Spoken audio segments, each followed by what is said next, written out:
ਜੇ ਫੇਫੜਿਆਂ ਮੈਂ ਪਾਣੀ ਪੁੱਛਦੇ ਸੀਗੇ ਉਹ ਤੁਸੀਂ ਉਹਨੇ ਤੁਲਸੀ ਦਾ ਰਸ ਲੈ ਸਕਦੇ ਹੈਗੇ।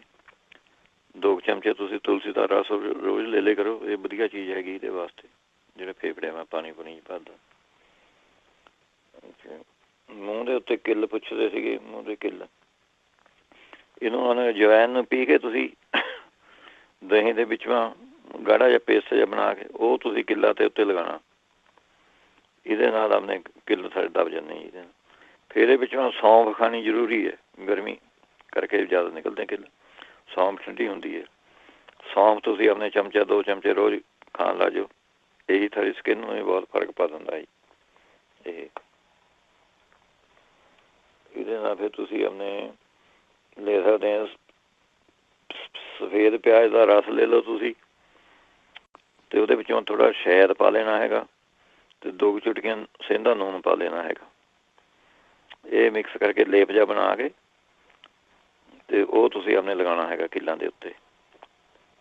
ਅੱਛਾ, ਫਿਰ ਨਹੀਂ ਤੁਸੀਂ ਆਪਣੇ ਪੁਦੀਨੇ ਦੇ ਜਿਹੜੇ ਪੱਤੇ ਲੈ ਲੈਣੇ, ਪੁਦੀਨਾ ਲੈ ਕੇ ਉਹਦੇ ਵਿੱਚੋਂ ਥੋੜ੍ਹੀ ਜਿਹੀ ਸ਼ਰਾਬ ਪਾ ਕੇ ਉਹਦਾ ਘੋਟ ਲੈਣਾ ਹੈਗਾ, ਉਹਦਾ ਲੇਪ ਜਿਹਾ ਬਣਾ ਲੈਣਾ ਹੈਗਾ, ਉਹ ਲਗਾਓ। ਇਹਦੇ ਨਾਲ ਵੀ ਆਪਣੇ ਕਿੱਲ ਠੀਕ ਹੋ ਜਾਂਦੇ ਹੈਗੇ। ਜਾਂ ਫਿਰ ਇਹਦੇ ਵਿੱਚ ਤੁਸੀਂ ਮਸਰਾਂ ਦੀ ਦਾਲ ਜਿਹੜੀ ਹੁੰਦੀ ਹੈ ਉਹਨੂੰ ਦੁੱਧ ਮਾ ਭਿਓ ਕੇ ਉਹ ਤੁਸੀਂ ਆਪਣੇ ਦੁੱਧ ਮਾ ਭਿਓ ਕੇ ਫਿਰ ਬਲੈਂਡਰ ਜਿਹਾ ਪਾ ਕੇ ਮਿਕਸੀ ਪਾ ਕੇ ਉਹਦਾ ਘੋਟ ਲੈਣਾ ਹੈਗਾ। ਉਹ ਤੁਸੀਂ ਆਪਣੇ ਲਗਾ ਸਕਦੇ ਹੈਗੇ।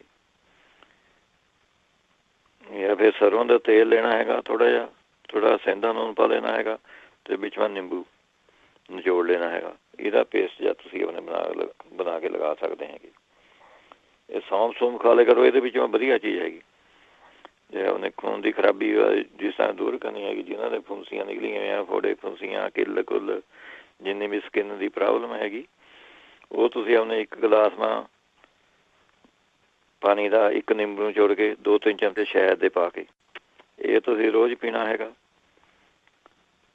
ਚਾਹੇ ਕਿੱਲਾਂ, ਚਾਹੇ ਫੁੰਸੀਆਂ, ਚਾਹੇ ਛਾਈਆਂ, ਸਭ ਕੁਛ ਜਿੰਨੀ ਵੀ ਸਕਿਨ ਦੀ ਪ੍ਰੋਬਲਮ ਆ, ਸਾਰਾ ਖੂਨ ਦੀ ਆਪਣੇ ਖਰਾਬੀ ਕਰਕੇ ਹੁੰਦੀਆਂ। ਖੂਨ ਕਲੀਨ ਹੋਣਾ ਚਾਹੀਦਾ ਸਾਰਾ। ਫਿਰ ਦੂਸਰਾ ਇਲਾਜ ਇਹਦੇ ਵਿੱਚ ਤੁਸੀਂ ਗਾਜਰ ਦਾ ਰਸ, ਪਾਲਕ ਦਾ ਰਸ, ਟਮਾਟਰ ਦਾ ਰਸ, ਇਹ ਬਰਾਬਰ ਲੈਣਾ ਹੈਗਾ। ਤੁਸੀਂ ਅੱਧਾ ਕੱਪ ਲੈ ਲਓ, ਅਤੇ ਵਿੱਚੋਂ 2 ਚਮਚੇ ਸ਼ਹਿਦ ਮਿਕਸ ਕਰਕੇ ਤਿੰਨੇ ਇਹ 1.5 ਗਲਾਸ ਬਣ ਜੂਗਾ। ਇਹ 1.5 ਕੱਪ ਬਣ ਜੂਗਾ 2 ਚਮਚੇ ਸ਼ਹਿਦ ਦੇ ਮਿਲਾ ਕੇ। ਇਹ ਤੁਸੀਂ ਆਪਣੇ ਪੀਓ। ਇਹ ਸਾਰਾ ਆਪਣੇ ਠੀਕ ਕਰ ਦਿੰਦਾ ਹੈ।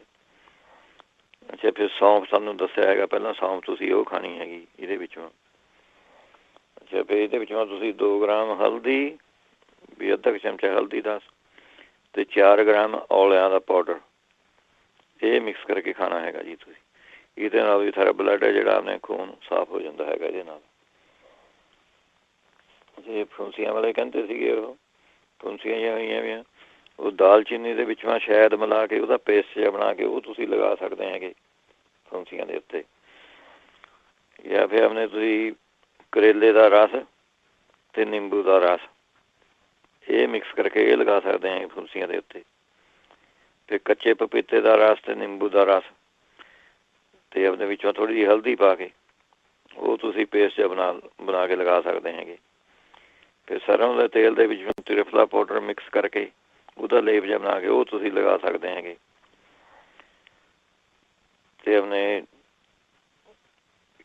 ਪਿਆਜ਼ ਦਾ ਰਸ, ਇਹਦੇ ਵਿੱਚੋਂ ਪਿਆਜ਼ ਦਾ ਰਸ, ਕਰੇਲੇ ਦਾ ਰਸ ਅਤੇ ਸ਼ਹਿਦ ਇਹ ਮਿਕਸ ਕਰਕੇ ਲਗਾ ਸਕਦੇ ਹੈਗੇ। ਨਹੀਂ ਤਾਂ ਮੂੰਗਫਲੀ ਦੇ ਤੇਲ ਦੇ ਵਿੱਚੋਂ ਸ਼ਹਿਦ ਲਗਾ ਕੇ ਮਿਕਸ ਕਰਕੇ ਉਹ ਤੁਸੀਂ ਆਪਣੇ ਲਗਾ ਸਕਦੇ ਹੈਗੇ। ਆਪਣੇ ਜਿਹੜੀ ਖਾਜ ਖੂਜ ਵੀ ਹੁੰਦੀ ਹੈ ਫੁੰਸੀਆਂ, ਜੇ ਕੋਈ ਹੋਰ ਹੁੰਦੀ ਹੈਗੀ ਤਾਂ ਔਲਾ, ਸੌਂਫ ਅਤੇ ਸੁੰਡ ਇਹ ਤਿੰਨੇ ਚੀਜ਼ਾਂ ਬਰਾਬਰ ਲੈਣੀਆਂ ਹੈਗੀਆਂ। ਅਤੇ ਤੁਸੀਂ 1 ਚਮਚਾ ਇਹਦਾ ਸਵੇਰ ਨੂੰ, 1 ਚਮਚਾ ਸ਼ਾਮ ਨੂੰ ਇਹ ਖਾਣਾ ਹੈਗਾ ਜੀ। ਖਾਣਾ ਹੈਗਾ, ਇਹ ਥਰੇ ਬੋਡੀ ਮਾ ਤੇ ਜਿਹੜੀ ਹੀਟ ਹੈ ਉਹ ਕੱਢ ਦਿੰਦਾ ਬਾਹਰ। ਔਲਾ, ਸੌਂਫ ਤੇ ਜਿਹੜੀ ਉਹਨੇ ਖਰਾਬੀ ਹੋ ਗਈ। ਫਿਰ ਨਾਰੀਅਲ ਦੇ ਤੇਲ ਦੇ ਵਿੱਚੋਂ ਨਿੰਬੂ ਨਿਚੋੜ ਕੇ ਤੁਸੀਂ ਲਗਾ ਸਕਦੇ ਹੈਗੇ। ਫਿਰ ਪਾਣੀ ਦੇ ਵਿੱਚ ਮਿੱਠਾ ਸੋਡਾ ਪਾ ਕੇ ਉਹ ਤੁਸੀਂ ਨਹਾ ਲਿਆ ਕਰੋ ਉਹਦੇ ਨਾਲ। ਉਹ ਵੀ ਵਧੀਆ ਚੀਜ਼ ਰਹੂਗੀ ਸਾਰੇ ਜਿਹਨਾਂ ਦੇ ਫੋੜੇ ਫੁੰਸੀਆਂ। ਜਿਹੜੇ ਛਾਈਆਂ ਕਹਿੰਦੇ ਸੀਗੇ ਛਾਈਆਂ ਵਾਸਤੇ ਤਾਂ ਭਾਈ ਨੇ ਠੀਕ ਹੀ ਦੱਸਿਆ ਸੀਗਾ ਜੀ ਉਹਨੇ ਵੀ ਆਇਰਨ ਦੀ ਘਾਟ ਕਰਕੇ ਹੁੰਦੀਆਂ ਇਹ ਜ਼ਿਆਦਾ।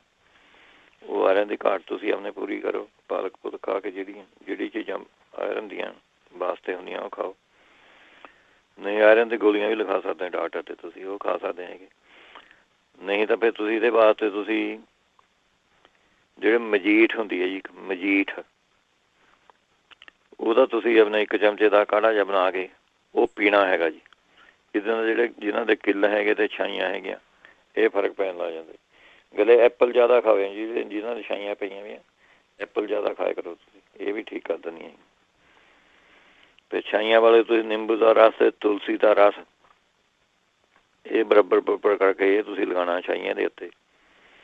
ਫਿਰ ਨਹੀਂ ਤਾਂ ਤੁਸੀਂ ਹਲਦੀ ਦੇ ਵਿੱਚ ਨਿੰਬੂ ਰਸ ਕੱਢ ਲੈਣਾ। ਹਲਦੀ ਜਿਹੜੀ ਗੱਠੀ ਲੈ ਕੇ, ਹਲਦੀ ਦੀ ਗੱਠੀ ਲੈ ਕੇ ਉਹ ਘਸਾ ਕੇ ਉਹਦਾ ਲੇਪ ਜਿਹਾ ਬਣਾ ਕੇ ਉਹ ਲਗਾਓ। ਇਹ ਵੀ ਛਾਈਆਂ ਵਾਸਤੇ ਵਧੀਆ ਚੀਜ਼ ਹੈਗੀ ਜੀ। ਅੱਛਾ, ਫਿਰ ਨਿੰਬ ਦਾ ਤੇਲ ਜਿਹੜਾ ਹੁੰਦਾ ਉਹਦੇ ਵਿੱਚੋਂ ਤੁਸੀਂ ਨੂਣ ਮਿਕਸ ਕਰਕੇ, ਨਿੰਬ ਦੇ ਤੇਲ ਮਾ ਚੁਟਕੀ ਨੂਣ ਮਿਕਸ ਕਰਕੇ ਇਹ ਛਾਈਆਂ ਤੇ ਤੁਸੀਂ ਲਗਾਓ ਜੀ।